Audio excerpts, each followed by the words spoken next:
Floricanto presenta.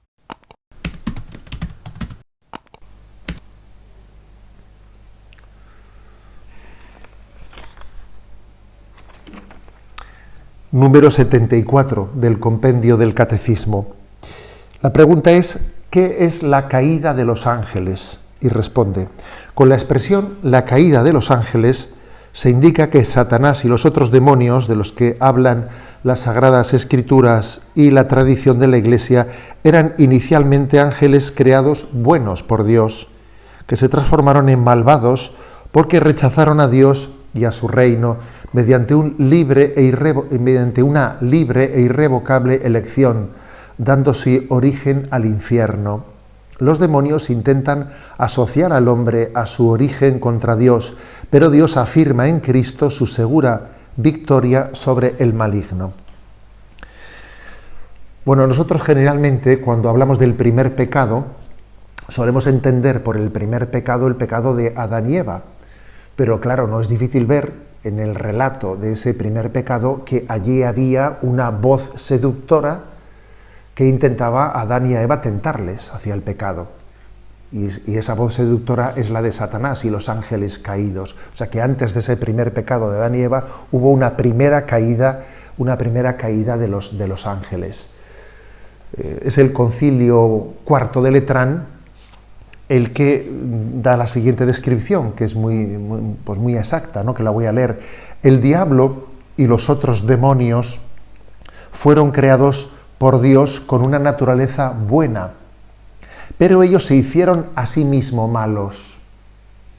O sea, es decir, existe en el plan de Dios la creación de los ángeles, seres espirituales libres, personales, son seres personales angélicos que han sido llamados a glorificar a Dios como nosotros. También la finalidad de su existencia es la glorificación de Dios. Entonces, en el momento en el que los ángeles fueron creados, algunos de ellos hicieron mal uso de esa libertad, porque claro, para poder glorificar a Dios amándole hay que ser libre.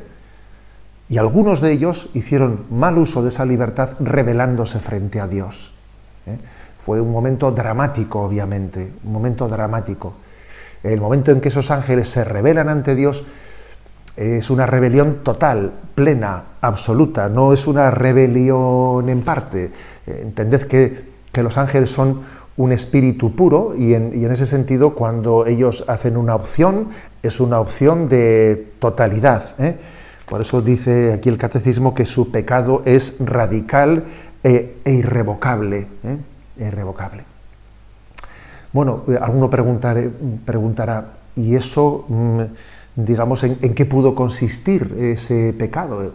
No es muy difícil intuir en qué pudo consistir. Si os fijáis de qué manera esos ángeles caídos tientan a Adán y Eva, es fácil intuir de qué manera ellos también, ¿no?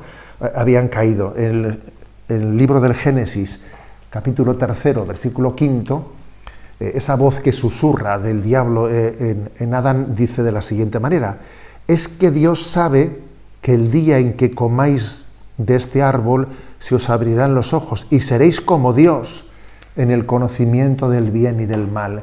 Es decir, que la tentación que ellos sugieren, que ellos están intentando inducir a Adán y Eva, en la que ellos habían caído, es en la pretensión de ser como dioses. Es una pretensión de rebelarse ante Dios el Creador, es como no aceptar la criaturalidad, no aceptar su condición de criatura, pretender ser Dios, ¿no? Esa rebelión es la que ellos también intentan inducir. Y en ese momento, como dice el Concilio de Letrán, ellos mismos se vuelven malos, y en ese mismo momento comienza el infierno. No es que Dios crease el infierno, no. Ellos mismos, al volverse malos, se crean en una condición que es el infierno. El infierno es la condición de la rebelión plena frente a Dios, de la rebelión plena. Y no es que haya un defecto de misericordia por parte de Dios. El infierno supone un defecto de misericordia por parte de Dios, en absoluto. Es que existe una imposibilidad de perdón porque existe una imposibilidad de arrepentimiento. San Juan Damasceno dice una expresión muy luminosa a este respecto y es la siguiente, dice: no hay arrepentimiento para los ángeles después de la caída, como no hay arrepentimiento para los hombres después de la muerte. Es que un ángel, desde el punto de vista metafísico, pues por lo que podríamos llamar, por la estructura de su propio ser, cuando hace una opción es plena, absoluta, radical e irrevocable. O sea, no existe la posibilidad de arrepentimiento en él. Por lo tanto, no es que exista una falta de misericordia por parte de Dios, sino una imposibilidad de arrepentimiento. ¿Qué es lo que le pasa a los hombres en el momento en que fallecen y su alma se separa del cuerpo, y en ese momento su opción ante la acogida o rechazo de la gracia de Dios queda eternamente fijada?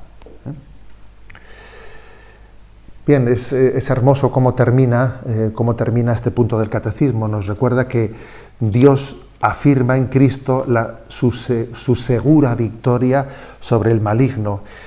Es verdad que Él es el mentiroso, el homicida, el que tiene como único consuelo, como Él ha entrado en la plena desgracia en su rebelión frente a Dios, pretende arrastrarnos también. Su consuelo es arrastrarnos también a nosotros, ¿no?, a su estado de desgracia. Pero sin embargo, sabemos que el poder de Dios no permite que el influjo del maligno sea absoluto. Dios incluso integra la acción del maligno en su providencia. Dice Romanos 8:28, que en todas las cosas interviene Dios para bien de los que le aman. Incluso cuando somos tentados por la acción del maligno, Dios es capaz, ¿no?, de reconducir esa acción del maligno hacia su designio de salvación y de redención hacia todos nosotros.